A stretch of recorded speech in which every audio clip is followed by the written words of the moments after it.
Okay, today we're going to talk about the endocrine system. So, the endocrine system is a major regulatory system of homeostasis. Um, it involves negative feedback loops, just like, well, not just like, but similar to what we learned for the baroreceptor reflex, so for blood pressure regulation and thermoreceptor reflex and whatnot. The endocrine system has ductless glands.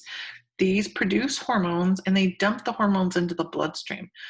And so, unlike your nervous system, there's slow initial effects, but the effects persist much longer. So, when we're talking about blood pressure regulation, if blood pressure is low, your nervous system has your baroreceptor reflex, and the baroreceptor reflex is a relatively quick response. We're talking within, 10 seconds, 30 seconds, what have you.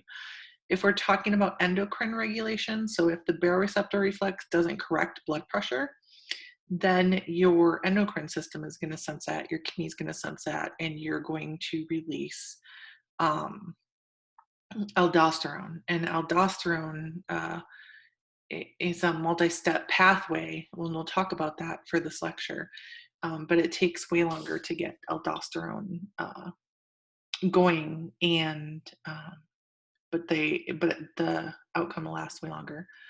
Hormones act on specific target tissues.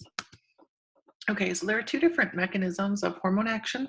The first one is steroid hormones. So steroid hormones are synthesized from cholesterol, right?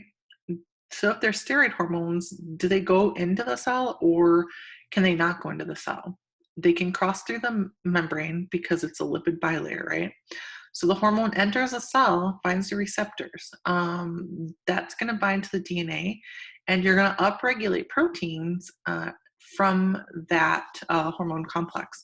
And the proteins are going to alter cell functioning, much like testosterone increasing sperm production. Okay, so here's a picture. So here's your hormones. They're going to go through the plasma membrane, bind to a receptor, and then activate your DNA and upregulate decoding our messenger RNA to make a new protein. Non-steroid hormones are proteins or peptides. These proteins are not lipid soluble, and so the hormone can't get through that plasma membrane. And so the hormone is a first messenger. It binds to receptors on the cell membrane.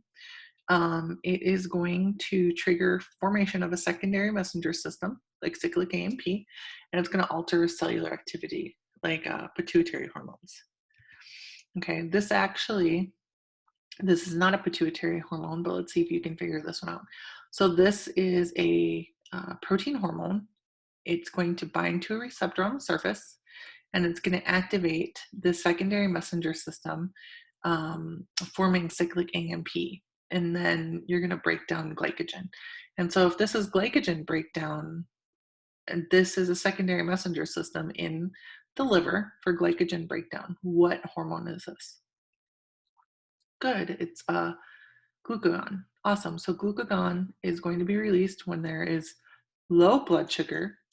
And so it's going to bind to the receptor on the surface, and it's a protein hormone, so it can't get into the cell and activate a secondary messenger system. We'll look more at hormones. Let me see. We'll look more at a couple of them. So antidiuretic hormone and aldosterone when we get to urinary system. Okay, so endocrine organs, pineal gland, your hypothalamus, pituitary, this includes anterior and posterior pituitary, your thyroid gland, parathyroid gland is on the back side of the thyroid, your thymus, adrenal gland, you have a cortex and medulla of that adrenal gland, the pancreas, and your gonads. Kidney, adipocytes, and small intestine are in red. Your kidney releases hormones, adipocytes releases hormones. They're accessory, they're not considered endocrine glands, but they fall under this category. The ones in blue are the ones that we're going to cover in this PowerPoint. Okay, so first off, you hear often, so this is a pituitary gland, so let me orientate you. Here's your hypothalamus, right, below your thalamus. Then here's your stalk. This is your anterior pituitary. This is your posterior pituitary. and then your mammillary body, and your optic chiasm. Um, and so the pituitary is considered to be the master gland, right?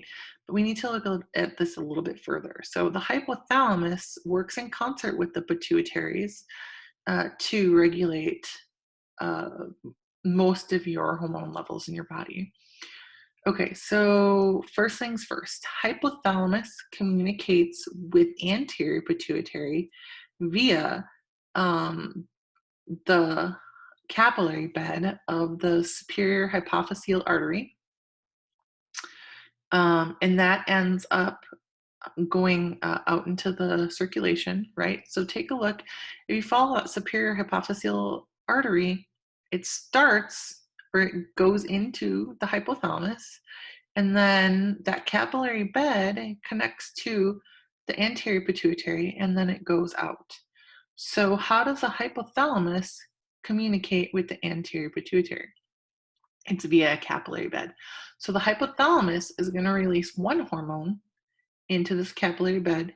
It is going to go to the anterior pituitary, and once it hits the anterior pituitary cells, the anterior pituitary cells are going to respond and release another hormone.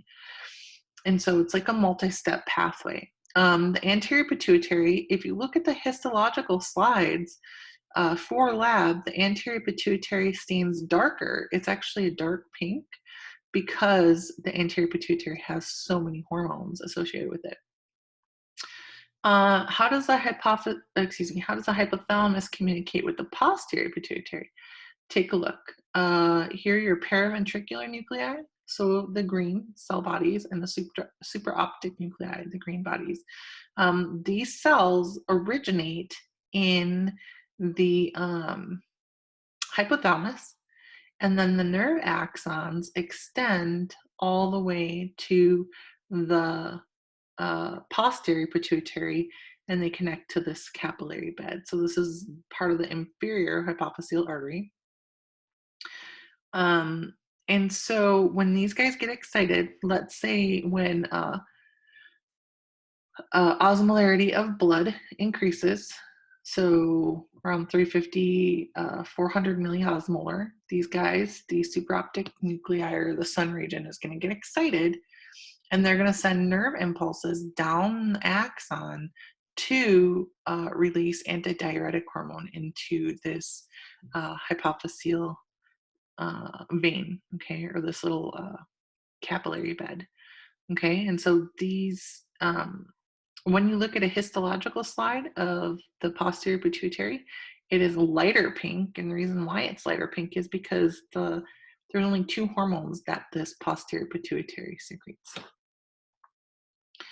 Okay, so regulation of endocrine system. So the hypothalamus releases one hormone to anterior pituitary.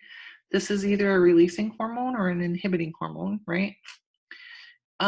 This releasing hormone is going to stimulate the anterior pituitary or adenohypophysis to release a hormone. That hormone is going to target some type of endocrine gland, excuse me. And that endocrine gland is going to release hormone 2 to the target cells, right? And so if we take a look at the first row in the table, the releasing hormone would be the thyroid releasing hormone.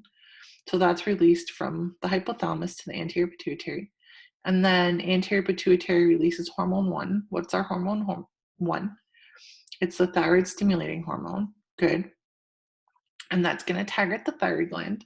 And then the thyroid gland is going to release thyroid hormones like thyroxine and triiodothyronine, or T3 and T4 for short, and those are going to go to our body cells. All right, so this is sort of how we use this, or it's a multi-step pathway to make sure that we get one hormone activated, and it's going to activate another hormone. Take a look at hormone 2. So hormone 2 in the picture on the left, excess hormone 2 is actually going to shut off this pathway. So it's still considered a negative feedback loop. So you have to be careful with these, because people often think, oh, well, you're stimulating release of hormone 1, and then that's stimulating release of hormone 2. It's positive, but it really isn't, because excess hormone 2 is going to shut off these guys. This would be, for an example, let's say this was testosterone. So let's say you need to make men need to make more sperm. And so they'll upregulate testosterone, they'll make more sperm. But once testosterone hits a certain point, that's going to shut off this whole production. Okay, so hypothalamus, how does it communicate with your anterior pituitary? So it communicates with anterior pituitary using your hypothalamic hypophyseal portal vein, or we can say a capillary bed for short, right?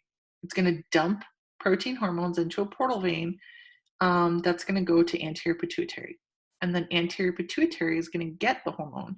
Releasing hormones are going to cause the anterior pituitary to release hormones, surprise. Inhibiting hormones are going to prevent the anterior pituitary from releasing hormones. And again, here's your picture. So hypothalamus will dump hormones into the capillary bed. Here's your superior hypophyseal artery. The capillary bed extends down into the anterior pituitary. The anterior pituitary releases 6 different hormones. So the first one is thyroid stimulating hormone. What's the target of that? Go to your thyroid gland. Do you know where the thyroid gland is? So the thyroid gland is just below your larynx. And so when you looked at the respiratory slides, the respiratory histology, you probably saw some thyroid. You might have even seen some parathyroid gland in there. All right. The next one is adrenocorticotropic hormone. This stimulates the adrenal gland. The adrenal gland is above your kidney, so take a look for that one. Your follicle stimulating hormone and luteinizing hormone work together to stimulate ovary, egg production, or ovulation in women, and then sperm production or sperm maturation in men. And then prolactin would be for your mammary glands for women, and then growth hormone for both. Right, we can skip this. So take a look. I like this picture because it shows you what happens. So hypothalamus releases regulatory hormones to anterior pituitary. Anterior pituitary, all the ones in purple, are the hormones released by anterior pituitary. So adrenocorticotropic hormone is going to stimulate your adrenal gland, the outside. We'll talk about that in a second. Thyroid stimulating hormone is going to stimulate your thyroid gland. That's going to release T3 and T4. Growth hormone is going to target your liver. That's going to release somatomedins. That's going to develop bone, muscle, and other tissues. Prolactin for mammillary glands, follicle stimulating hormone, and luteinizing hormone. For testes, producing testosterone and maturation of sperm. Ovaries for estrogen, progesterone, and inhibin. For ovulation, for maturation and ovulation for that egg. Go back to the red. So up at the top for hypothalamus, direct control by nervous system. So take a look at the red line. So the cell body of this nerve originates in the hypothalamus, and it actually ends in the adrenal gland in the medulla. And so you have a direct link to the medulla of the adrenal gland, and that is going to release norepi and epi. So the adrenal medulla releases epi and norepi during fight or flight, right? The cortex region is a little bit different. It has 3 different regions, and it's going to release cortisol and a couple of other different hormones. Look back up at the hypothalamus. So the green nerves. So the green nerve cell bodies originate in the hypothalamus. The nerve axons actually extend into the posterior pituitary, and the posterior pituitary releases ADH and oxytocin. So let me back up. ADH is antidiuretic hormone, and oxytocin activates contractions in the vas deferens in the prostate gland and in the uterus. Okay, so posterior pituitary is often called the neurohypophysis. It communicates with hypothalamus via nerve axons. that start in the hypothalamus and end in the posterior pituitary.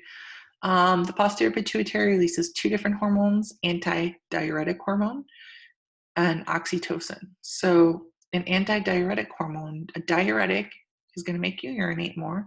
So the anti-diuretic makes you urinate less. So if you're urinating less, you're actually holding on to that water. So it is going to be used when you are dehydrated. We can skip that. Okay, so let's take a look, let's take a look at the thyroid gland. Thyroid gland has two functions. The first one is that it's going to regulate your basal metabolic rate via thyroxine, and it's going to regulate blood calcium levels or concentration with the parathyroid gland.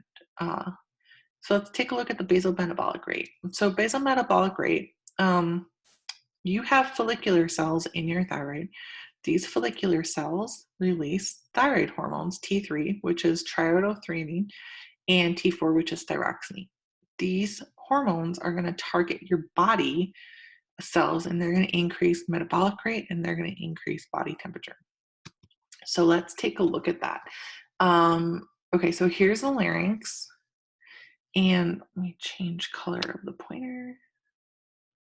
Let's do green. So here is your larynx, and for anatomy and physiology, we just learned this. And then this is your trachea, right? And so the thyroid gland sits just below the larynx. This is anterior, and then if you look at the posterior version, if you were to pull this out on the back side, these little yellow dots are the parathyroid glands. Okay, so thyroid right here, and then parathyroid on the backside. Okay, let's take a look at the thyroid. So focusing in on the thyroid. The picture C, the thyroid gland is made up of follicles. Okay, so these follicles are sort of like hollow balls of cells. Okay, these follicle cells secrete T3 and T4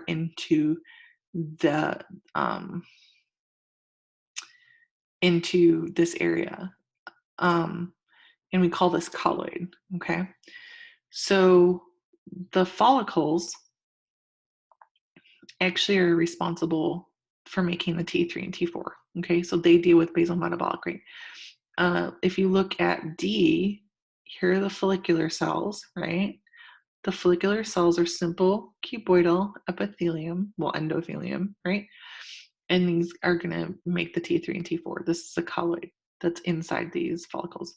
Right? Then you have cells, if you go back to the picture, called parafollicular cells. And these cells are on the outside or between or among the follicles. And so the parafollicular cells are the lighter colored cells in the histology slide. These are responsible for regulating calcium. These guys secrete calcitonin when blood calcium is high, right? So the thyroid gland has two functions. The first one is those follicular cells produce T3 and T4, and that regulates your basal metabolic rate. And then the parafollicular cells, often called C cells, because they release calcitonin, and that deals, that's what we release when we have high blood calcium. Take a look at the bottom part of this. You've got to be careful because this is a parathyroid gland. So do you see how more grainy it is or glandular, or how much more stain it picks up? It looks different. This is a parathyroid gland. So this is not part of the thyroid. This is the parathyroid gland. The parathyroid gland releases parathyroid hormone, and that is released when blood calcium is low, all right?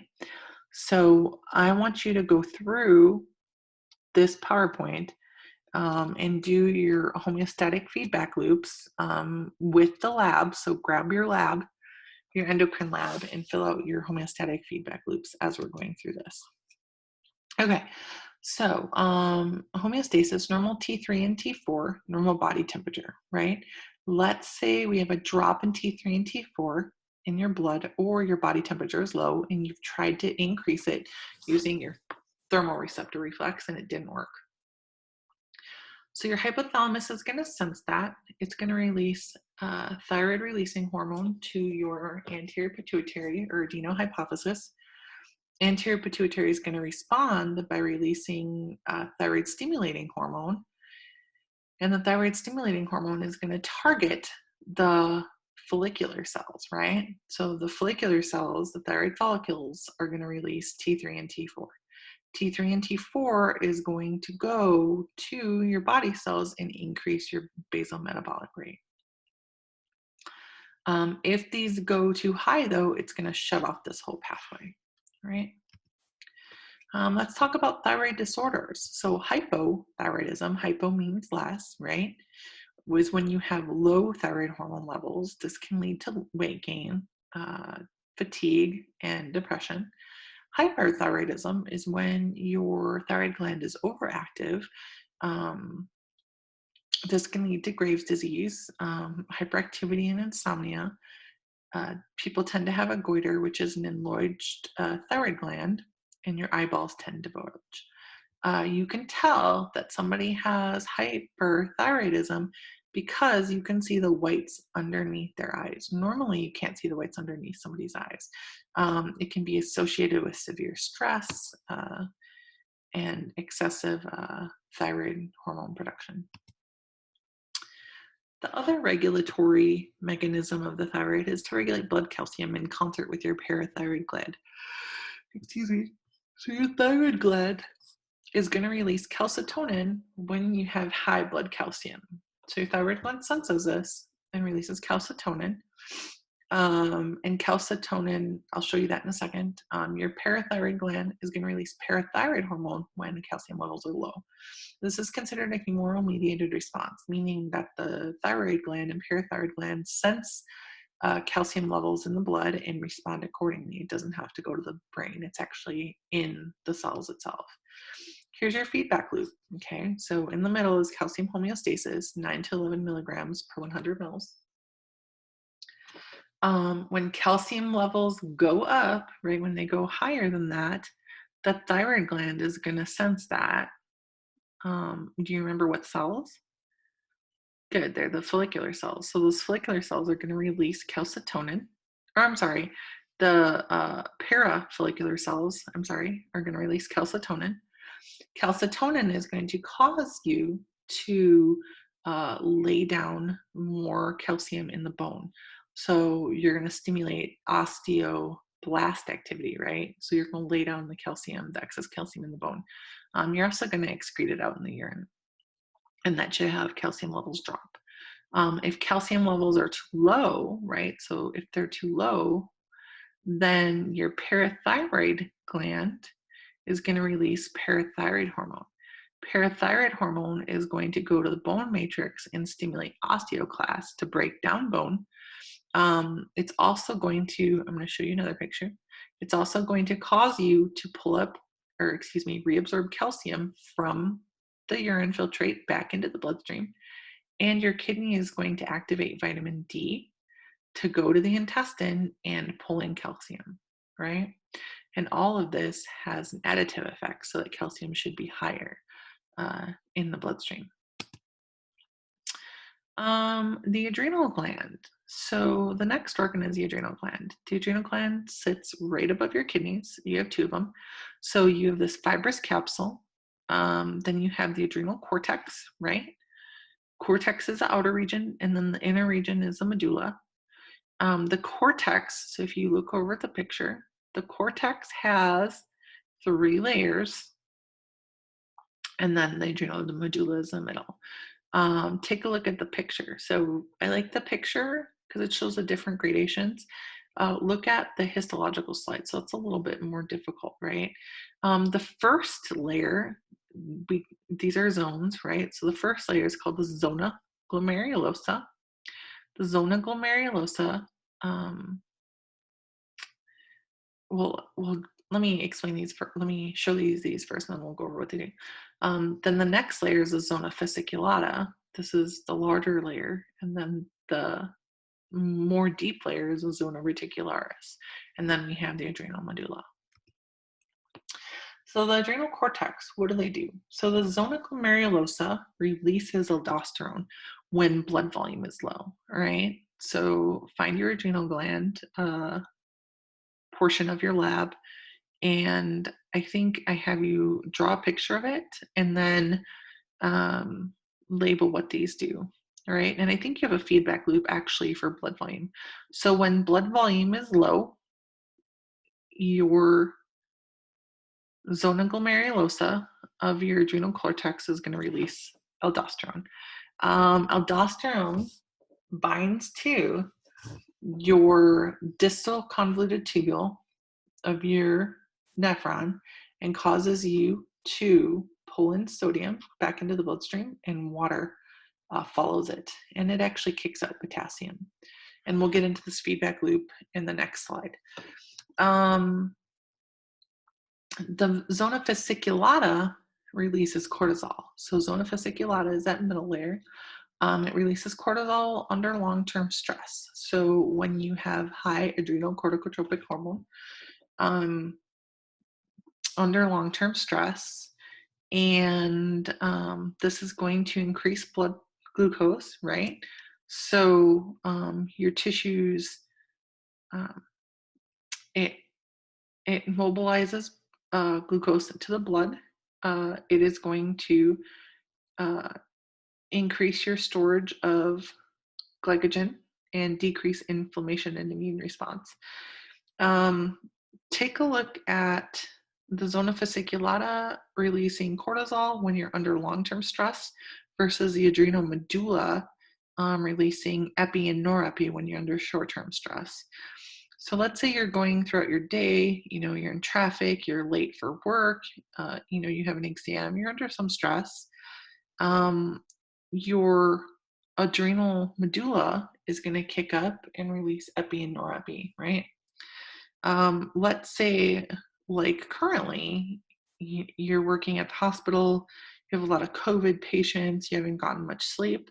Right now, your adrenal gland is releasing cortisol. And so cortisol is released when you're under long-term stress.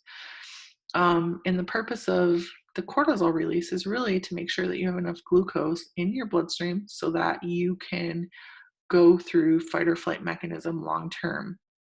This is not a good pathway to be using for a long time. It decreases inflammation.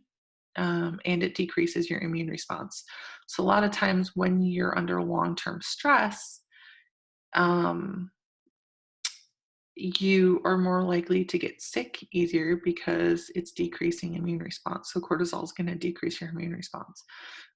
It decreases inflammation, so we can use analogs to cortisol, like prednisone, if we have, an asthma attack or, inflammations. They can, give you cortisol injections in your wrist for, inflammation of your tendons in your wrist.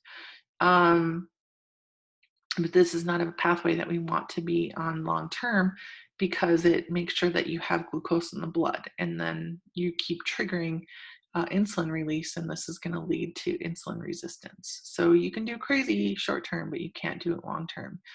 So, a couple of years of that, no problem. But decades, you're going to have long-term health consequences because of that.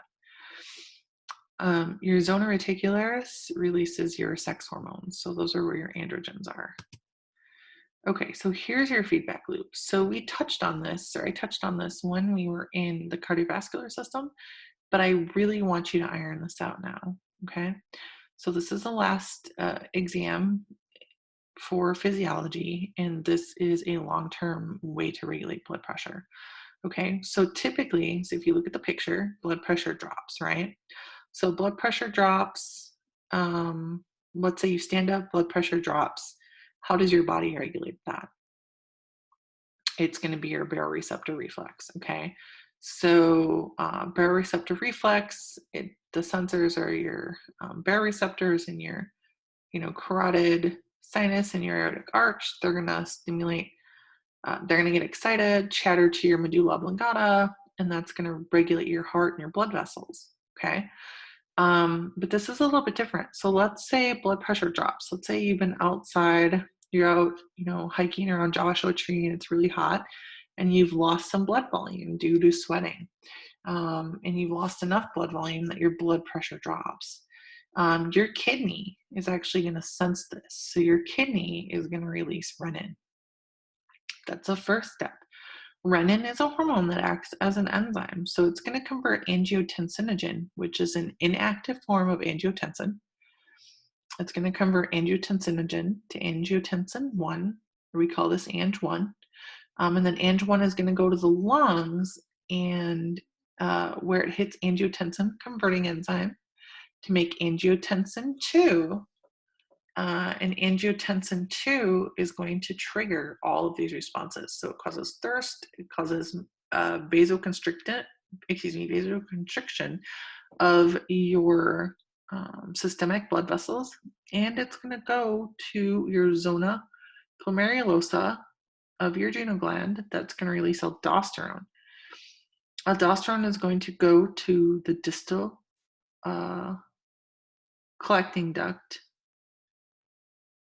distal convoluted tubule and pull in sodium or help you retain sodium, and water is going to follow that and into the bloodstream. So we're pulling it from the urine filtrate into the blood, and then your blood pressure is going to rise, right? So it's a very long pathway to get blood pressure to rise.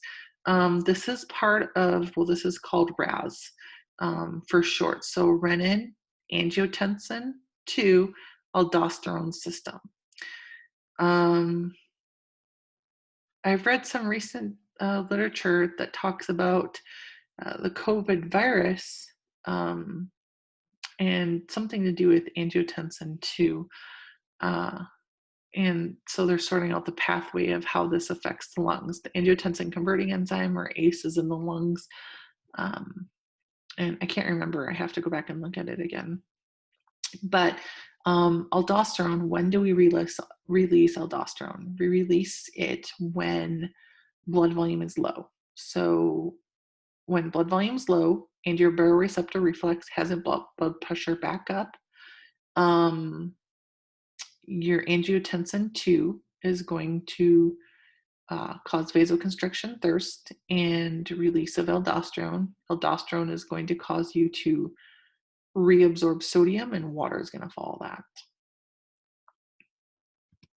Okay, Cushing's syndrome is hypercortisolism. Okay, so if you think about the adrenal gland, not the glomerulosa, but what's the other one? Good, fasciculata. So zona fasciculata releases cortisol. So when you have excessive cortisol, like in the case of Cushing's patients, so these guys are people who have Cushing's syndrome. It is because either the adrenal gland is dumping out excess glucocorticoids, or that anterior pituitary, sometimes people have a benign tumor on that anterior pituitary, and because of that, they dump out excess hormones. Or it could be with glucocorticoid drugs. So people who have been on prednisone or steroid drugs for a long time, they can suffer from Cushing's syndrome.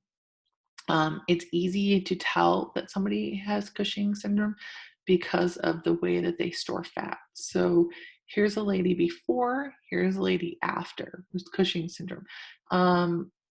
When somebody's on a steroid treatment or they have Cushing's syndrome, you can tell because they have this sort of moon face. It's a really round, sort of puffy, fatty face, because you store fat underneath the skin, particularly in the face and in the behind the neck region and in the midsection. And so it's easy to spot once you know what you're looking for.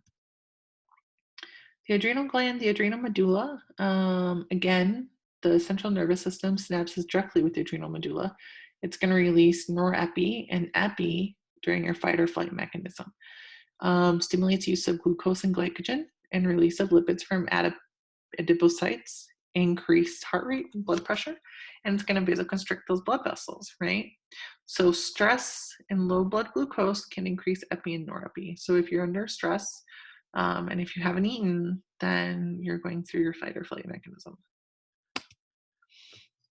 And again, excuse me, here's the picture. So the red neuron shows you that direct link from hypothalamus to your epi and norepi release. Posterior pituitary. So posterior pituitary has two hormones.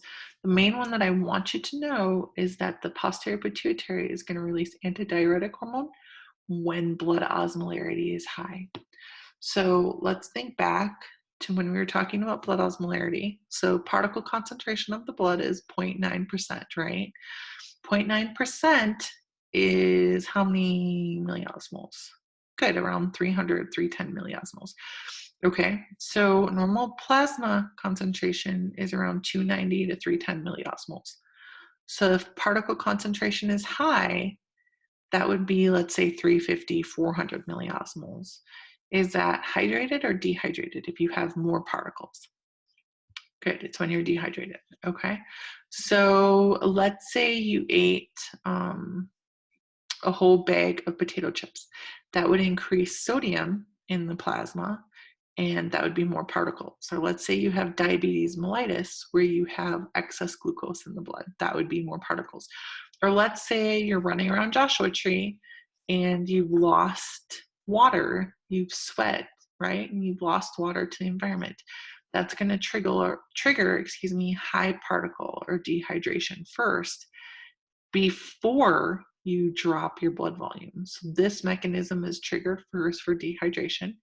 And as you keep losing water, then you're going to drop blood volume. Okay, so be careful. So this is triggered first during dehydration, and then your other hormone, aldosterone, is triggered later.